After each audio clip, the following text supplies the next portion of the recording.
ఈ చలికాలంలో వచ్చే ఎన్నో హెల్త్ ప్రాబ్లమ్స్కి ఎంతో బాగా పనిచేసి ఈ హెల్తీ లడ్డూని ఎలా చేయాలో చూద్దాము. 1 కప్పు మినపప్పు తీసుకుని మిక్సీ జార్లో వేసుకుని మెత్తగా గ్రైండ్ చేసుకోవాలి.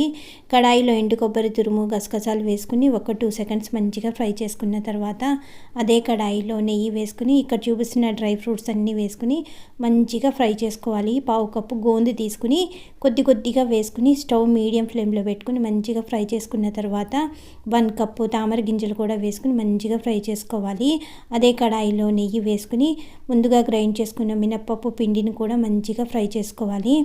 ఫ్రై చేసుకున్న డ్రై ఫ్రూట్స్ అన్నీ కోర్స్గా గ్రైండ్ చేసుకుని మిక్స్ చేసుకోవాలి. 200 గ్రామ్స్ బెల్లము, కొద్దిగా వాటరు, కొద్దిగా శొంఠి పొడి, ఎండు కొబ్బరి వేసుకుని పాకం ఒక బాయిల్ వస్తే చాలు. ఎలాంటి తీగ పాకాలు అవసరం లేదు. కిస్మిస్, గసగసాలు వేసుకుని బెల్లం పాకం వేసుకుని మంచిగా మిక్స్ చేసుకుని కొద్దిగా చల్లారిన తర్వాత మీకు ఏ సైజు లడ్డూలు కావాలంటే ఆ సైజు లడ్డూలు అయితే చుట్టుకోవాలి.